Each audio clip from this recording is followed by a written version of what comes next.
Before we get into today's edition of Just the Truth, Mike Lindell sent me a note yesterday. He has a special for the 6-piece towel set, $25 when you use promo code Joey. Just go to mypillow.com, use promo code Joey. You'll get the $25 offer on the 6-piece towel set, and I promise you, these will be the most comfortable, the most absorbent towels that you own. mypillow.com, use promo code Joey. Get the 6-piece towel set for just $25. Thanks for joining me in the PhD Weight Loss and Nutrition Studio to lose weight for the last time. Visit myphdweightloss.com. Michigan Governor Gretchen Whitmer apologized for a social media video in which she wore a Harris-Walz campaign hat and fed Doritos to a kneeling podcast host in what some critics said made a mockery of the Catholic Church and serving communion.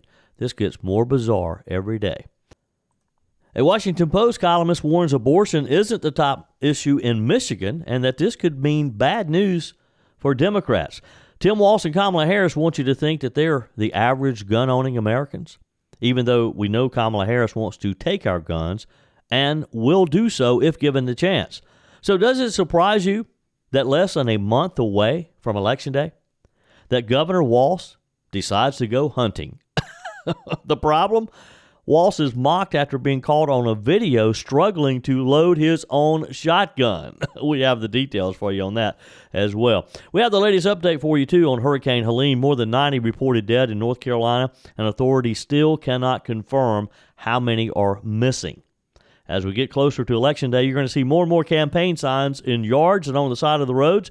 Can that campaign sign actually be there? Here's what South Carolina law says and doesn't say about campaign material.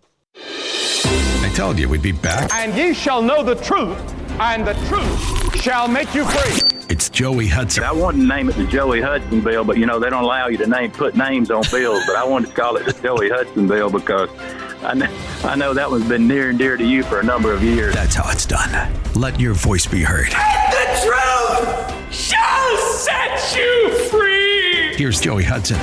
The White House over the weekend released medical records for Vice President Kamala Harris, describing her as having, quote, the physical and mental resiliency required to successfully execute the duties of the presidency. Now, I would automatically challenge the premise that she has the mental resiliency. The vice president is 59. The White House, in releasing the report, says is in excellent health. Her physician, Army Colonel Joshua Simmons, noted that she has a few minor health conditions like seasonal allergies and mild nearsightedness. The vice president has a family history of colon cancer, from which her mother died in 2009. She's only ever had surgery once when she was 3 years old to remove her appendix, according to the White House physician. They go on to say Harris maintains a healthy, active lifestyle, including vigorous daily aerobic exercise and core strength training. She has a very healthy diet, does not use tobacco, and drinks only occasionally and in moderation, he wrote. The release of Harris's medical records, of course, is a challenge to President Donald Trump, who has been historically reluctant to release his health reports. Trump told CBS News in August that he would very gladly make his medical records public. Campaign spokesperson Stephen Chung said that the 78-year-old has voluntarily released updates from his personal physician, GOP Representative Ronnie Jackson of Texas, and added that the reports have concluded he is in perfect and excellent health. Chung pointed to 3 recent medical statements, one from November of 2023, 2 from July of 2024, that gave vague but favorable reviews of Trump's health, according to some of the media, of course, the mainstream media, who are digging into this. So this is the latest challenge. Harris releases her medical records. Now everyone in the mainstream media is rushing around, scurrying around, saying, okay, Trump, your turn. Now, we know that Trump took a cognitive test a few years ago, challenged Joe Biden to do likewise, in which Joe Biden never has done. Or let me back up. Maybe Joe Biden has had a cognitive test. He's never released results of the cognitive test because we all know that he probably failed miserably. If you look back in 2015 when Trump was running against Hillary Clinton, back then, according to, I think this was the Washington Post, he vowed to release his full medical report after his opponent published her own.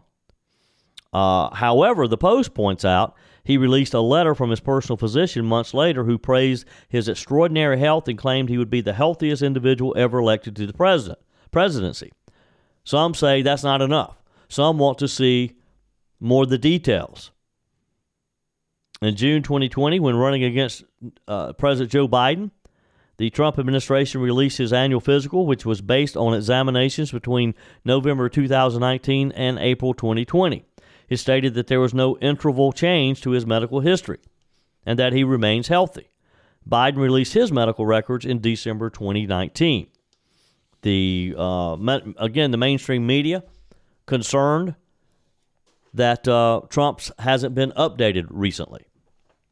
And Kamala Harris, of course, this timing is perfect for her because she's wanting to try to draw that line, to draw the contrast between her being 59 years old and Donald Trump being 78. Of course, she wants to make age the issue. Now, back when Joe Biden was the nominee, they didn't want to talk about age. They didn't want to talk about health. Now that they have a younger candidate on the ticket, they're interested in talking about age and health. Meanwhile, Minnesota Governor Tim Walz, Kamala Harris's running mate, was the subject of social media scorn after he was caught on video struggling to load his shotgun during a pheasant hunt. Now, what do you think the odds are that this guy goes out hunting pheasant right in the middle of a hotly contested national campaign? Do you think he really wanted to go hunting? Or, of course, was this not a political statement? Or they tried to make it a political statement. It kind of backfired. Country singer John Rich said in a response to the video, Tim Walz claimed he carried weapons of war in combat, but he can't load a shotgun. This guy's beyond weak. My little sister could beat him up. You got to watch this. and it is kind of funny. I mean, I think he should have practiced loading his shotgun a few times before he went out on the hunt. The comments, of course, after Walz took to the field for Minnesota's opening day of pheasant hunting, with Walz inviting members of the press to document the occasion. But the Minnesota governor's struggles loading his shotgun was what caught the eye of most social media users. Buck Sexton said in response to the video, Tim Walz looks as comfortable loading a shotgun as Kamala does answering basic questions. The Harris campaign has leaned heavily, of course, into Walz's Midwestern roots. They want to make him just like a regular guy. You know, he's a school teacher, football coach, turned governor. Just that simple. He likes to hunt. I mean, they're trying to make us believe that because they have a guy from the Midwest who claims he's a hunter, although you see this video, you got to question whether or not you'd want to go hunting with him. Kind of like who was it that Dick Cheney shot while hunting in Texas? Remember that? Those hunting skills, of course, called into question after this video. CBS News reported that the Minnesota governor did not get a single shot off. Conservative commentator John Cordillo commented, Tim Walz claims that he's a lifelong bird hunter, but this clearly proves he has no idea how to load or charge a semi-automatic shotgun. I shoot a lot of sporting clays with both semi-autos, but mostly over-unders. He's a first-timer right there. And, you know, that's a good point. I don't know for sure whether or not Tim Walz has actually ever been pheasant hunting, but if you see this video, and it's easy to find, just search Tim Walz hunts. If you see the video, it really does make you question as to whether or not the guy has ever really had a shotgun in his hands. Jason Robertson alluded to the accusations of stolen valor, saying, after watching Tim Walz trying to handle a shotgun, I officially retract my criticism from him avoiding combat zones. He is a hero. He is so bad with a weapon that he saved American lives skipping the war zone. Oh, boy, I tell you, these politicians who come up with these idiotic ways for the media to follow them around, to try to make them look just like an average Joe, or in this case, an average hunter. and they fail so miserably that it's just hilarious. James Herson quipped, "Tim Walz looks like someone who has never loaded a shotgun." The video even drew comparisons to classic Looney Tunes character Elmer Fudd, of course, who struggled with his own shotgun in his fictional pursuit of Bugs Bunny. You know, that's right. Tim Walz looked like Elmer Fudd trying to track down Bugs Bunny.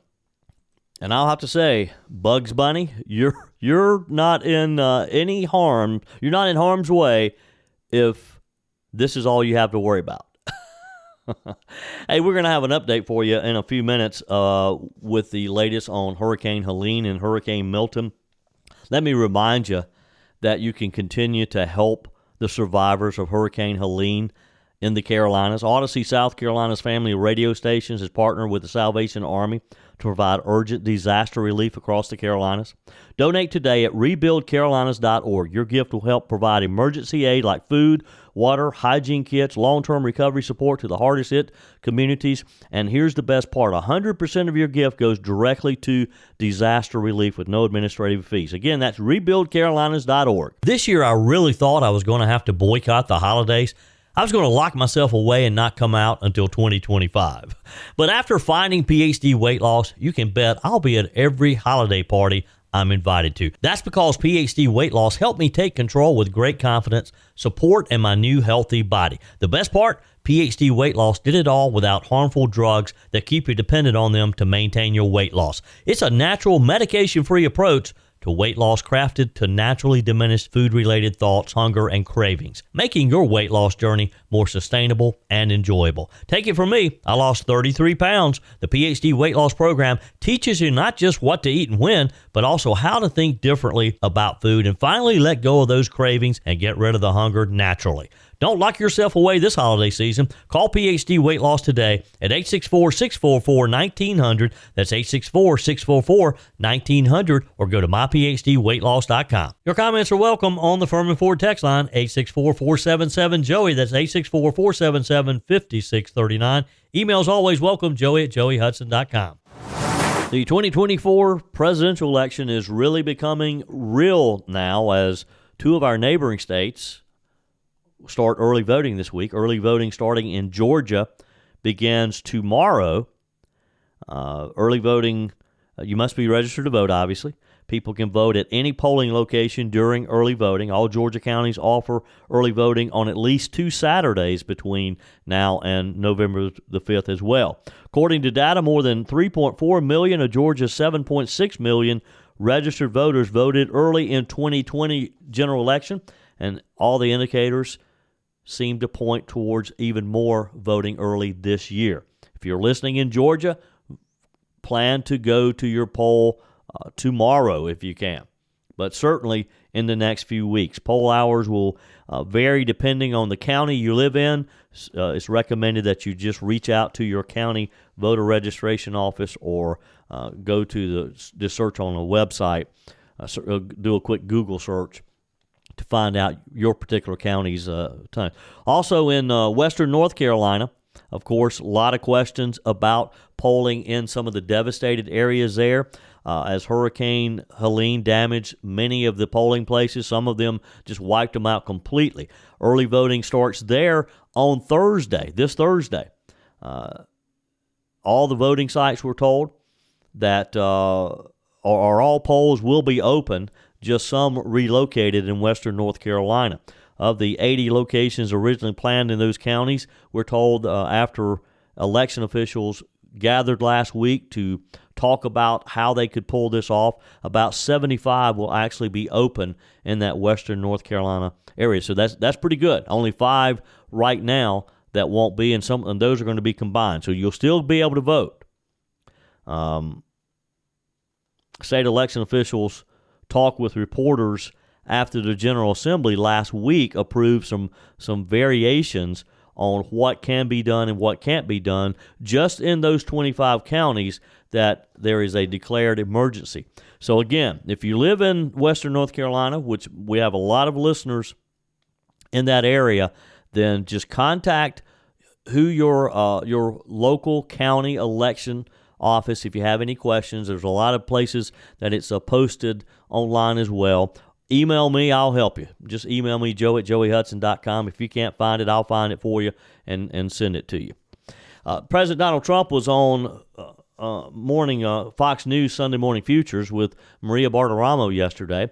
When asked how he thinks the campaign's going, here's his response.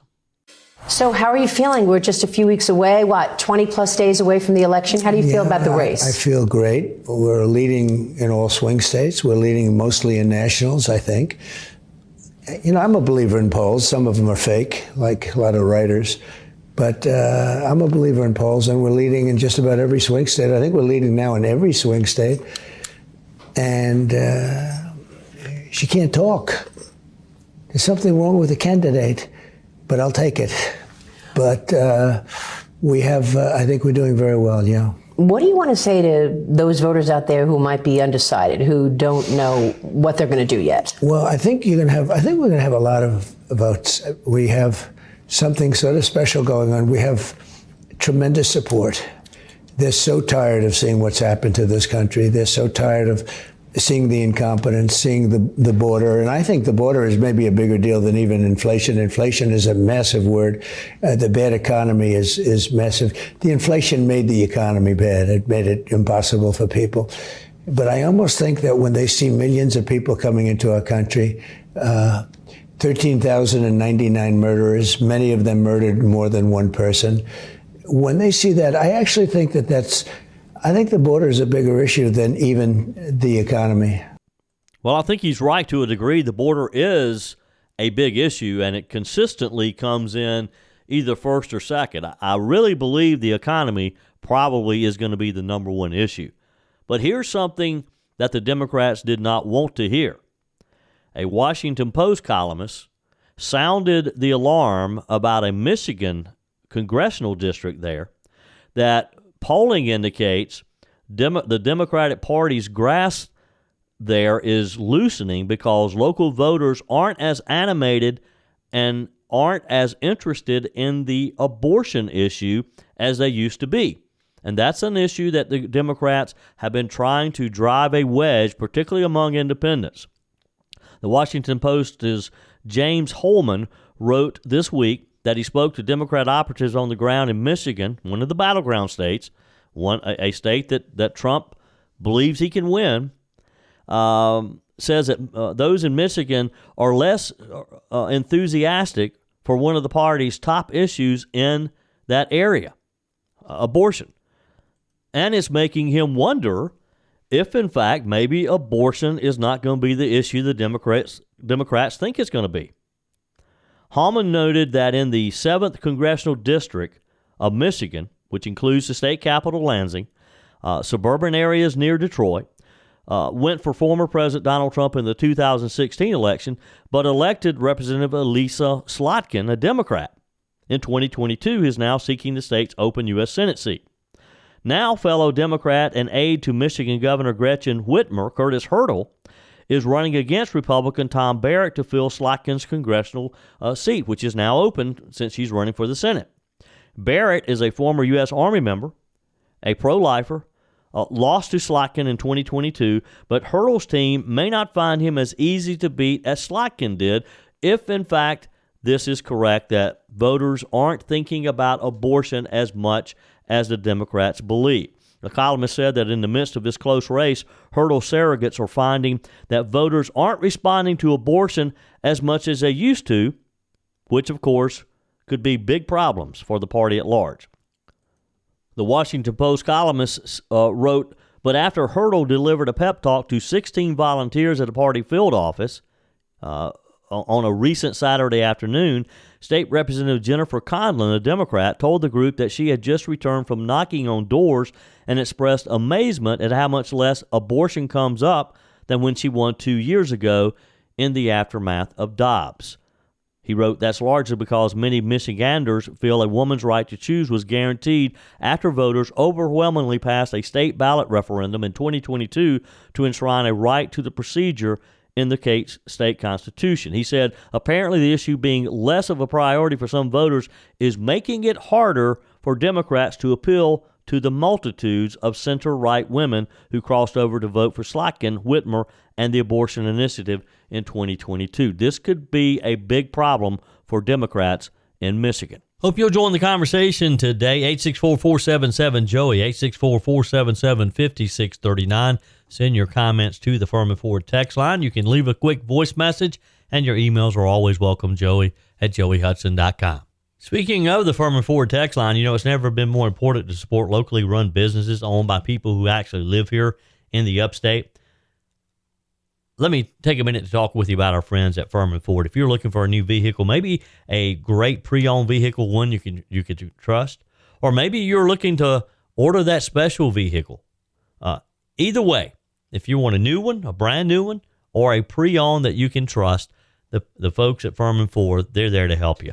Their name is on the sign because their name is on the line, because every single transaction is important to them. Jim Firmin, Matthew Firmin.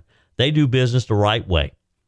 When you stop by, when you give them a call, or maybe when you just send them a quick email, you're always going to have access to a member of the Firmin Ford family. And by the way, they also offer great service, and you're not going to have to wait weeks and weeks to get it done. And you do not have had to purchase your vehicle at Firmin Ford. Doesn't even have to be a Ford. They service all makes and models. Visit my friends at Firmin Ford online at firminford.com, firminford.com. Continuing today's show, glad to have you join me. It's going to be interesting to see just what effect, if any, the two major hurricanes that our country has experienced in the southeast, Hurricane Helene, Hurricane Milton, what effect that could potentially have on this upcoming election. President Donald Trump was on Sunday Morning Futures yesterday with Maria Bartiromo and said that the Biden administration has done a horrible job responding to the recent hurricanes. Of course, there's been this drama between Kamala Harris and Florida Governor Ron DeSantis. Harris trying to inject herself, trying to play the role of a leader, that she's going down to Florida to help the people of Florida, when Ron DeSantis is saying, no, stay away. We don't need your help here. Won't even take her calls. Of course, she's wanting to look like she is playing a major role in this recovery process. She hasn't done too well in Western North Carolina either, after promising the $750 for people from FEMA, and people in Western North Carolina, all the reports we're getting, people are having trouble getting approved for that. So what role will that have? Trump very adamant that the Biden administration, the Biden-Harris administration, have been total failures. And the other issue that's really big, I think, is how badly they've done with North Carolina, parts of Georgia. When you look at what's happened, and Florida, we'll see what's happening there. I think we got a little bit lucky in the sense that it was bad, but it wasn't as bad as they thought. And a lot of governors have done a good job, but the response from the White House has been absolutely terrible. Her response has been terrible, so bad that they didn't even want, I see Ron didn't want her in Florida, said, just don't even come here. Well, Governor DeSantis doesn't want her there because he knows she doesn't really care about people in Florida. She doesn't care about people in North Carolina or South Carolina or Georgia. What she cares about is winning this election. So she comes down, flies around in a helicopter, and then leaves and goes back out on the campaign trail. Again, it's all looks. It's all about how she is perceived. Well, I don't think the voters in these states that are affected, I don't think they're buying it. Albert writes on the text line, so many people outside of the areas affected by Helene think that FEMA and the federal government has come into our areas bringing cleanup crews and supplies. I haven't seen either in my area. If it weren't for my neighbors with chainsaws and equipment, local county crews, and the power company crews, we would still be completely shut in. I have family in South Georgia who told me that FEMA representatives finally showed up, made promises, and disappeared. Their office is unmanned. I'm thankful for neighbors who come together and support one another when times get tough. Thank you, Albert. Appreciate your text. And that's the story that we're hearing over and over. That's the story that is being documented on news agencies. That's the story we're hearing about on social media, of people. I watched a video over the weekend of a young man. I think his name was Mark Hendricks. Don't know who he is, other than he identifies as a content creator. And we've been hearing a lot of stories, particularly from Chimney Rock, North Carolina, that property is being seized by using eminent domain, that there are literally piles of bodies that have washed up. So this young man documented going into Chimney Rock, and he had to hike part of the way. And so you can watch the video for yourself. He gets close to Chimney Rock, and he talks with police officers there. You can see the skid steers and the tractors. They're cleaning up just mud and debris, pushing them away from the main street, what's left of it. But his biggest takeaway is this. And he interviewed several people who live there, and he interviewed some of the authorities. And every one of them said, look, some of the stories that are coming out of here are not totally accurate. We do not have piles of dead bodies washing up. That's not happening. The smell is not bad, other than the smell of, one guy pointed out, that just the mud and the muck itself. But you know, that's been one of the rumors, is that you can't stand it because of the smell of dead bodies. The only thing that he showed, and he didn't show it, he blurted out, was a dead horse that had washed up. So, you know, people, we got to get the right information out there. We got to get to the truth. Authorities in North Carolina yesterday confirmed that there are, in fact, 93 storm-related fatalities from Hurricane Helene. But here's the thing. They still cannot account for the number of those who remain missing or unaccounted for. And that's part of what's fueling this rumor that there are morgues up there full of bodies that haven't been identified. Again, I can't confirm that there are actually morgues full of bodies. I can't confirm that one way or the other. This young man seemed to suggest that's not the truth. And some of the police officers and authorities that he encountered say that's not the truth. But they did admit at this news conference yesterday, they don't know. They don't know how many people are missing. They don't know how many people may have washed away and whose bodies may be out there now, because I think we're 2 weeks away from when the storm hit our area. This is not a recovery anymore. This is an instance of just trying to now locate bodies, identify bodies, if they're out there, find these people who are unaccounted for, and have closure for families. The vast majorities, according to officials, were reported in Buncombe County. That's around the Asheville, North Carolina area. 42 deaths there, followed by Yancey County and Henderson at 12 and 7 respectively. And again, Yancey County, Henderson County, right there in that western North Carolina area, closest to Buncombe. The North Carolina Department of Health and Human Services, their chief medical examiner, said that there are no missing persons numbers at this time because there are different sources of where missing persons and welfare checks requests were reported during the storm. The North Carolina Department of Public Safety told Fox News that efforts are underway to accumulate those numbers so that they can give a report. Workers, community members, business owners, they're all working together to clean up the debris to make it at least passable, but to also start focusing on talking with these people, reaching people who are still cut off from communications, and there's still many of those as well, because there's still a large number of people without power, a large number of people who do not have internet, and that's like Spartanburg County Sheriff Chuck Wright got real frustrated last week, and that video has gone viral where he says, when FEMA says, well, go on the app and report it, his point is, well, you can't go on the app if you don't have internet.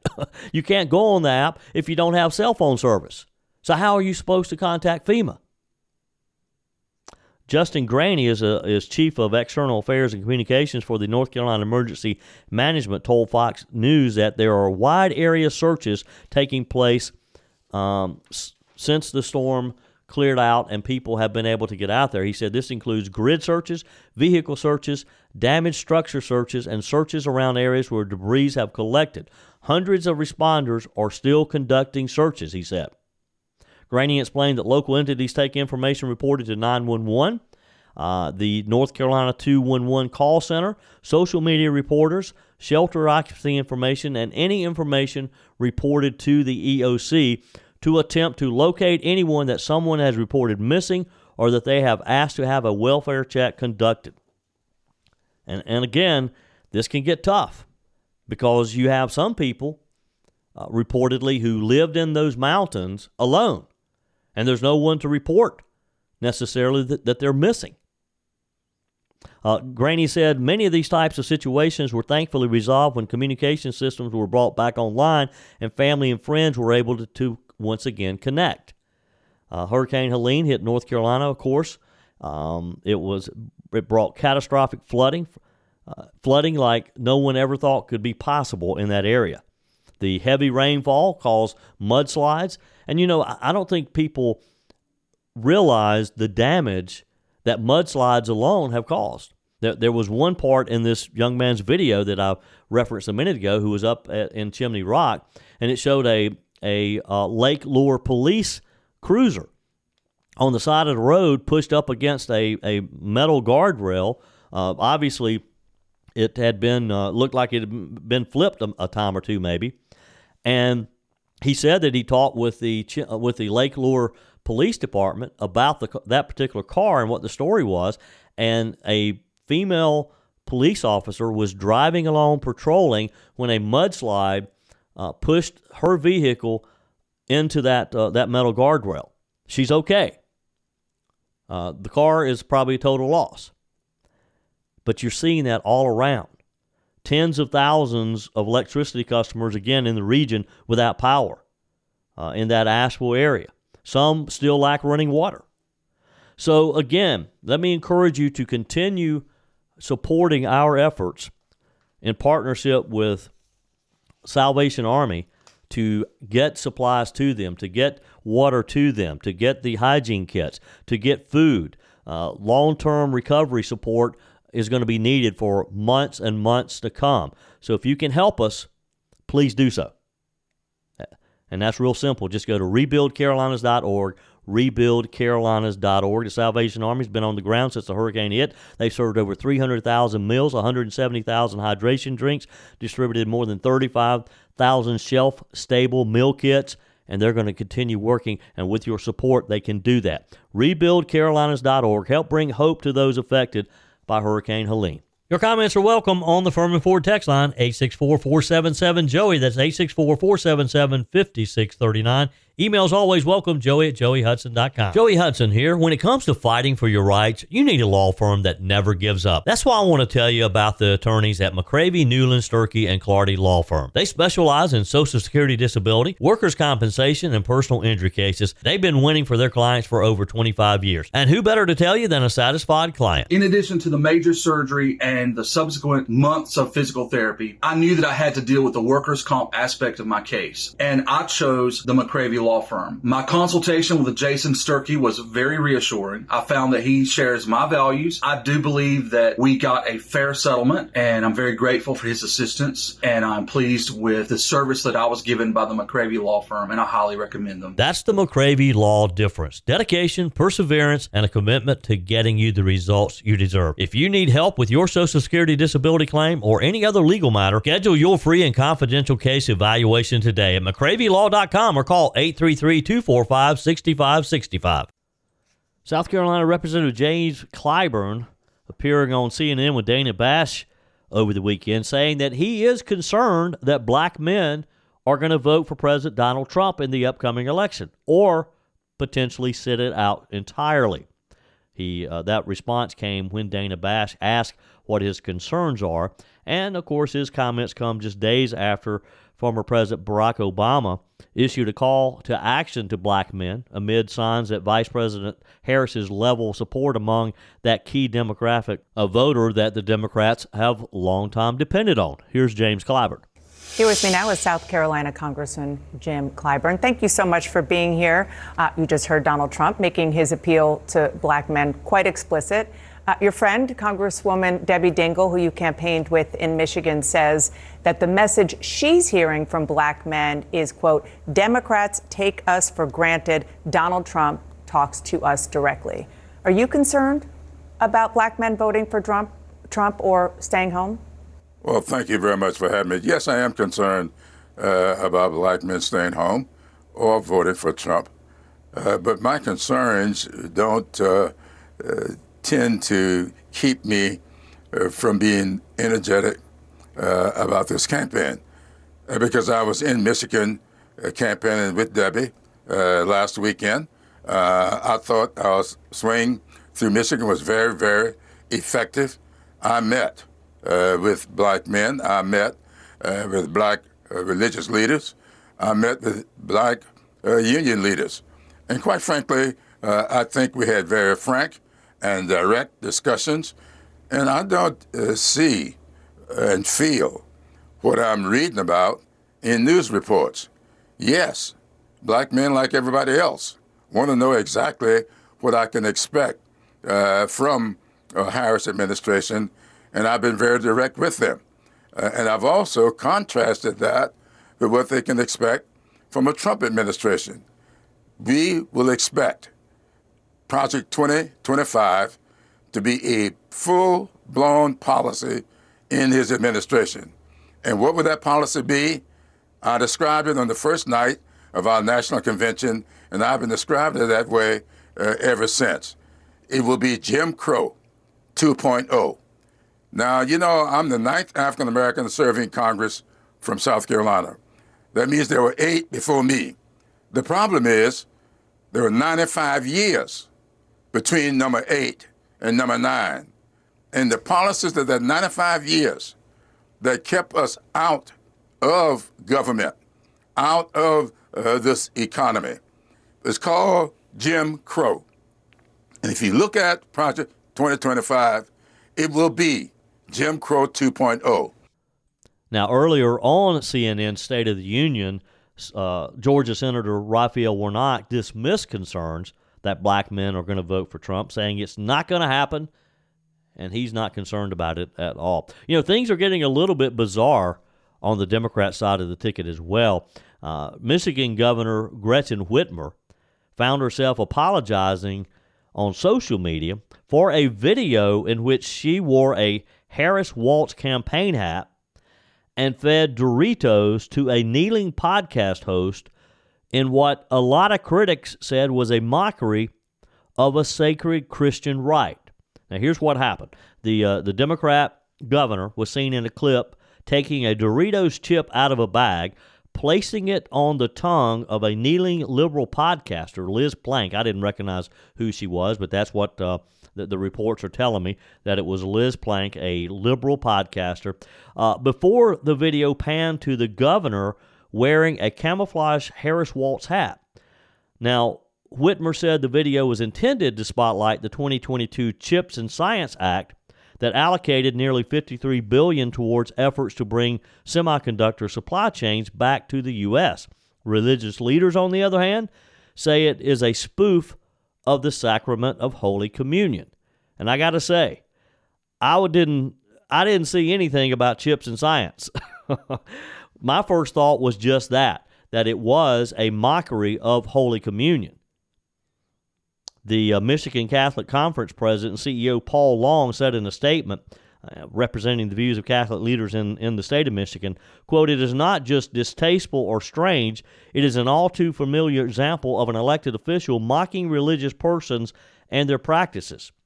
The video was made as part of a viral TikTok trend where one person feeds another person who's acting sexually with the song Dilemma by Nelly and Kelly Rowland. Again, I'm not familiar with that song either. I know this because I did a little research after seeing the video thinking, what is this about? I mean, it was the most bizarre thing you've ever seen.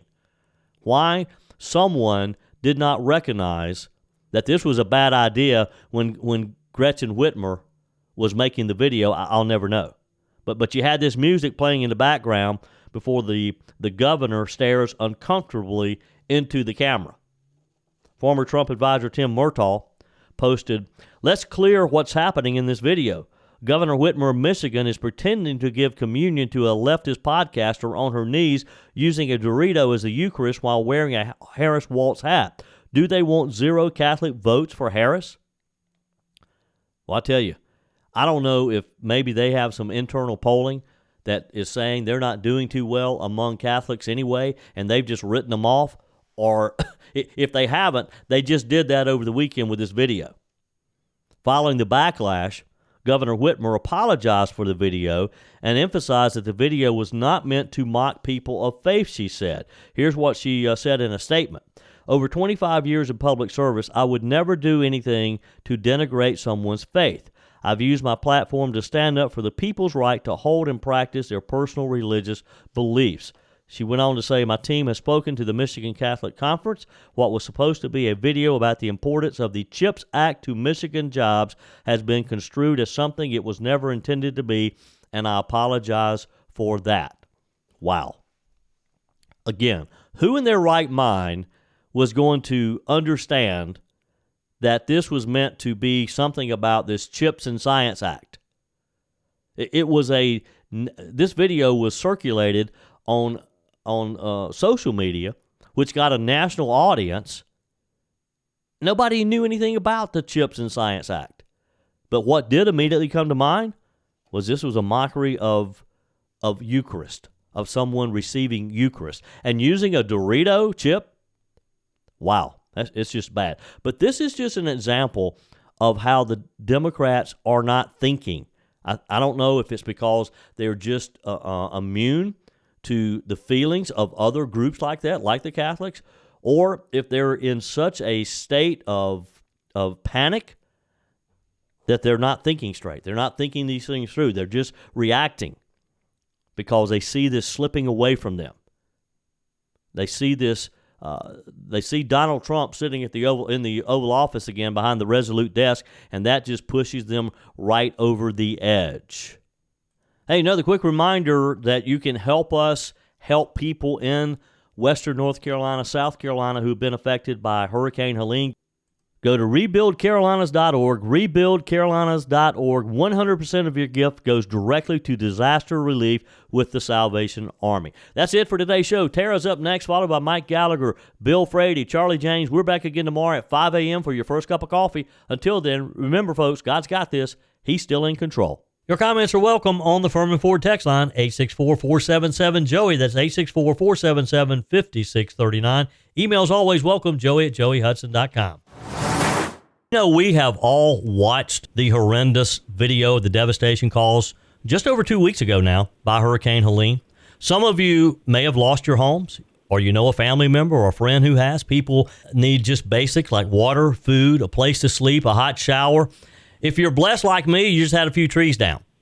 But you probably feel like you need to be doing something, but you just don't know what to do, right? Some of you have been generous financially, and we need for you to continue to do that. You can go to rebuildcarolinas.org, and 100% of your donation will go to the Salvation Army's Disaster Relief Fund. Others have felt the need to actually do something, to be there, to volunteer, to go to some of the hard-hit areas and give of your time and to help others. Our guest today did just that. John King packed up with some of his friends, loaded his ATV, and headed to Western North Carolina to deliver some meals. He joins us now on our guest line. Welcome. How are you? I'm great. How are you, Joey? I am wonderful. I appreciate your time today. So take us through your thought process of when you decided you had to do something, and how did you know to go to Western North Carolina? Well, some of my friends had some friends up there that they had been in communication with, and they just basically voiced how bad it was up there. I was fortunate enough, like you were, that I just had a couple trees down in my yard, and lost power. I didn't have my whole house taken from me, and so I just, I felt like there was a need to go up there and help out where I could. I'm pretty decent at running a chainsaw and an excavator, and so we just loaded up there and went to see what we could do. Yep. Now, as I understand it, you took some meals that were prepared in Greenville, right? Yeah. So I stopped by the Blockhouse on Augusta Road and was talking to my friend Miles, who's one of the managing partners and owners of it. And without hesitation, I mean, he didn't even blink without saying, "Hey, you tell me when you're going, and we'll have over 500 meals for you." I think the total number ended up being 650 meals. Wow. Like individually prepped. And they donated all that out of pocket. They and about half the staff stayed all night after their normal shift and prepared the meals for them without compensation. So, anything that if anybody wants a great restaurant and great people to go support, I would definitely say stop by and show them some support, because they definitely showed their support for Western North Carolina. Yeah. And that's so basically what I was going to say, and that's what's so special about this whole response. You have people like Miles who used his business to try to help people and to donate, and people like you and your friends who had time and you delivered the meals up there. We're seeing people do things that government can't or won't do. Now, talk with us, and with me today, John King, who actually traveled to Western North Carolina and delivered some meals and helped out some people up there. Where exactly in North Carolina did you go? We went to Spruce Pine. So it's near Asheville, but it's in the upper part of Western North Carolina, kind of on the way towards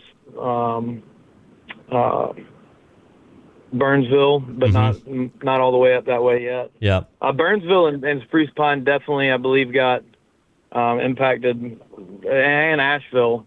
They just got hammered by this storm. The devastation was tough to watch and see. Yeah. So quickly describe what you did see and what surprised you most. Just the amount of trees and the amount of debris that was down. I mean, when we think of flash flood and we think of flooding, this stuff had some power behind it, Joey. I mean, it was taking trees that were 80, 100 feet and ripping them completely out of the ground and sending them miles downriver. Yeah. I have some pictures and videos I'll be glad to share with you if you'd like. But as we're driving into Spruce Pine, it's kind of a valley town, and the water line, you can actually see the water line from where it rose up to. And it was 2 feet and 4 feet above where we were driving on the road, wow. Like above the top of the truck. Yeah. The roof of the truck. So, I mean, if we had been there when it flooded, there would be, 4 feet of water above the roof of the truck where we were driving. Sure. And some roads are just completely gone. Like, it did never look like there was a road there. Yeah. John King is our guest today, and he and some friends traveled up to Spruce Pine and that western North Carolina region that was hit so hard by Hurricane Helene just 2 weeks ago. Once you got there and some of the first people that you reached, what was their response knowing that you had traveled up and that you had brought prepared meals for them? They were extremely grateful. You could tell by so the first place that we went is they actually have a if anybody wants to donate, they have a station set up at the Tryon Equestrian Center where they're taking in donations and also handing out donations to the people in need. So we're sitting in line there, and we had a trailer and everything, and we were kind of having to wait for some of the smaller cars in front of us to get out. And so we'd unloaded those 650 meals from Blockhouse, and we were actually sitting in the truck getting to watch the meals go from the table where they put them into people's cars. And this one lady specifically just broke down in tears when they handed her a tray with about 15 meals in it. Wow. And to put it in perspective, that's how bad it is. I think we take for granted that we can go down the street to McDonald's or wherever and go get a meal really quick. And she was having to come get meals for her entire family. because there's nothing up there. Yeah. It's all gone. Yeah. Yeah. John King with me today. It had to be hard for you to see some of these things. We have about a minute left here. Does it bother you to know that there's still a lot of people in the mountains of North Carolina in need? And, of course, you stepped up and you made a big contribution, but it had to be a little overwhelming seeing what else needs to be done. Yeah, in the long run, it's going to be a long-term cleanup. One thing that some of the guys up there stressed to me, and I want to stress to anybody that wants to help, is there's a long road ahead of us. And so, everybody in the next 2 weeks to a month, will be back in their normal routine where these people won't. Yeah. They've got 6 months, probably a year of cleanup in some areas. And we can't forget about them. We got to make sure to keep the flame lit and going up there and doing our efforts to help them out. Yeah, this is just the beginning of a very long journey for them, for sure. John, thank you for your time, and thank you for helping people in Western North Carolina. I suspect you'll probably go back, won't you? Yes, sir, we will. And anybody who wants to donate to that, I know Blockhouse is going to provide us some more meals in the coming weeks to go up there and go check them out. And I appreciate you for having me on, Joey. Sure thing. Be safe. Thank you for your time. All right. Thank you. Bye-bye. That's it for today's edition of Just the Truth. Thanks for joining me in the PhD Weight Loss and Nutrition Studio. To lose weight for the last time, visit myphdweightloss.com. If you haven't joined our mailing list yet, visit my website, joeyhudson.com. Just click on the Connect with Joey button so that you can receive our emails and the most up-to-date news. Also, find me on YouTube. Be sure and like, subscribe, follow me on my YouTube channel. Just search for Joey Hudson. Appreciate you spending a few minutes of your day with me. Be sure and forward this edition of Just the Truth to some friends. Just click on the share button. Send it to a few of your contacts, because if we're going to build our community and if we're going to win in November, we got to build an army of conservatives. The way we beat Joe Biden is through educating people, and no better way than encouraging them to listen to Just the Truth. Hey, keep those comments coming via the Firmin Ford text line, 864-477-JOEY, 864-477-5639. Your emails always welcome as well. Joey@joeyhudson.com. Don't forget to take advantage of the MyPillow special, $25 for the My Towels 6-piece towel set when you use promo code Joey. Just go to mypillow.com. Always use promo code Joey. We're back again tomorrow. Hope you will be too. Remember, God's got this. He's still in control.